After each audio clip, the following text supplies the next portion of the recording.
Ladies and gentlemen, she is a four-time NCAA national champion. She's won 17 medals in major international competition, 11 gold, 5 silver, 2 bronze, the 2008 Detroit Athletic Club High School Female Athlete of the Year, Allison Schmitt.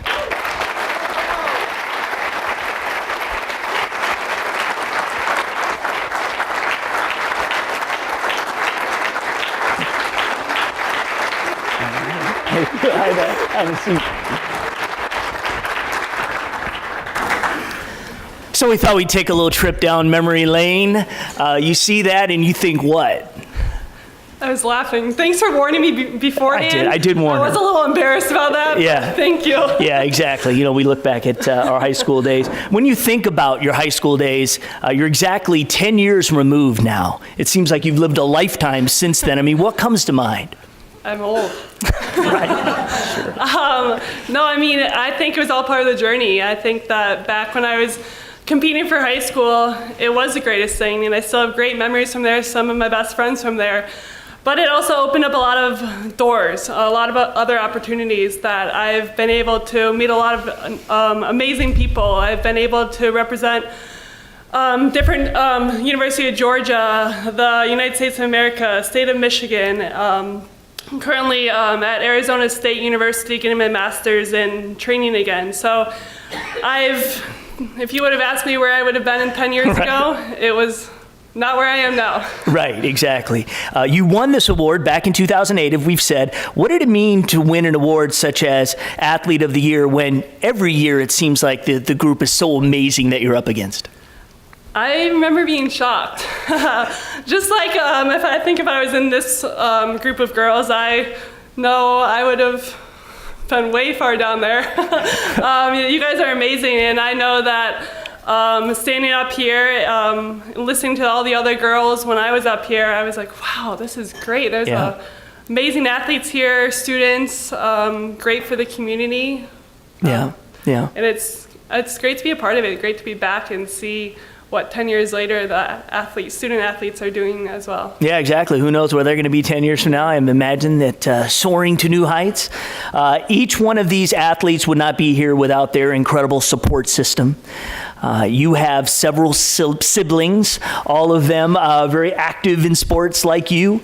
Talk about your family and especially your parents and how you were able to grow up dealing with kind of all the pressure you faced, how it kind of mounted, and yet still you overcame, you thrived through that. I mean, our parents instilled in us since day one that to work hard, to be determined, to stay committed, and do what we love. Do it for the heart, for the love. And so we do every day. Growing up, I'm a middle child of 5. Right. So yes, we're all very competitive. I think we're all born with that. But we all support each other at the same time. And I know that when I'm standing behind the blocks, whether they're there, which they are there most of the time, or they're back home cheering, they're also cheering me on. My dad had brain surgery a year ago, and he's here today. Doing great. He's back to 100%. And my mom is currently at home. She's recovering from breast cancer. She was diagnosed 3 weeks ago. Wow. And she's fighting now and doing really well. Well, happy Mother's Day. Why don't your family please stand up for us so we can give them a round of applause?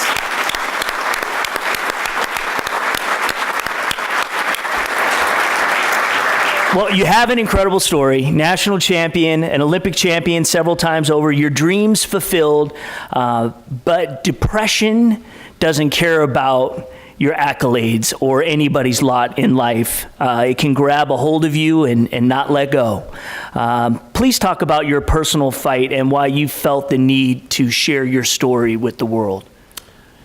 It's a disease that no one can see from the outside. And being an athlete, I know that we're all taught to push through, to persevere, that if we can persevere on the field, we can make it anywhere, or in the pool, or on the track, wherever you are, at the court. In my case, no one is going to be finishing my race.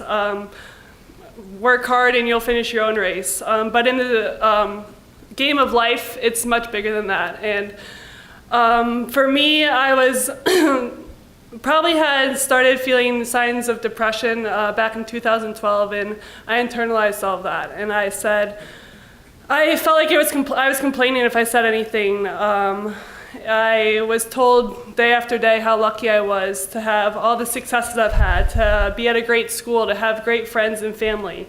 I was very grateful for where I was, but internally I would have given back every medal I had to have that feeling of happiness. It took until May of 5th, 2015, when my 17-year-old cousin, who was going on to play Division I basketball, committed suicide. A week after her 17th birthday, and at that time, a week after, I finally submitted saying that I was battling as well. I went and saw a psychologist, and I know how to put on a face. I know what the media wants to hear. I know what I'm supposed to look like, how I'm supposed to be happy, how I'm supposed to react. We all learn that. But to be vulnerable, to show your true feelings, and to reach out for help, I think shows strength more than any goals or any medal that you can win in your sport. Right. And I know that,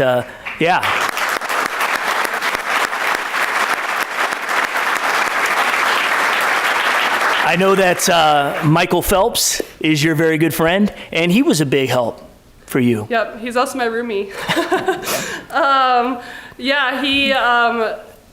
I mean, you can see publicly all the troubles he went through with DUIs, the bomb picture. Everything is highlighted, especially as an athlete. We're role models as athletes, and it's very important to keep that image. I know we're under a microscope a lot of the times, and yes, there are many mistakes, but you can also own those mistakes and learn from those mistakes and help other people learn from those mistakes. And I know when he came back from rehab in 2015, he was the person that said to me, "Hey, Schmitt, I know you're not yourself. I can help you, or I can find someone to help you." And at that moment was the first time that I broke down on deck, which I never like to show any quote-unquote negative emotion, and I always thought crying was negative emotion. But I didn't ever like to show emotion that wasn't happy or positive. And on that time, I broke down on deck for the next 2.5 hours, and on that Monday, I went to go see a psychologist for the first time. Wow. Now, wow. You come back, come back on the other side, because from what I understand, you're not ready to throw in the towel, right? You still got some tread on those tires. Am I right? You're still going to try and compete? What's up? I thought I was done. I thought I was retired. Right.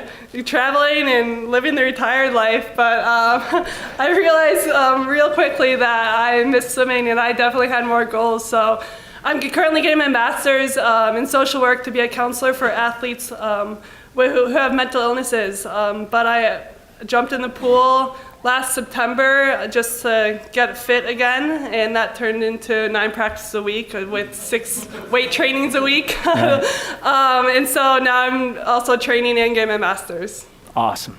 Good stuff. Thank you. I feel sorry for the swimmers who you'll have to go up against. They thought they were rid of you, but you've come back. They'll probably bring me a cane. Yeah, you're right. Yeah, oh yeah. Finally, these amazing young men and women are about to embark on their journey of life and sports at the next level. Their potential, like yours, is limitless. What advice do you have for them? And what do you wish someone may have told you before you headed off to competitive collegiate athletics? Well, that's a tough question. To enjoy every moment. It goes quick, and I know people tell you day after day how fast college is going to go. They told you how fast high school is going to go.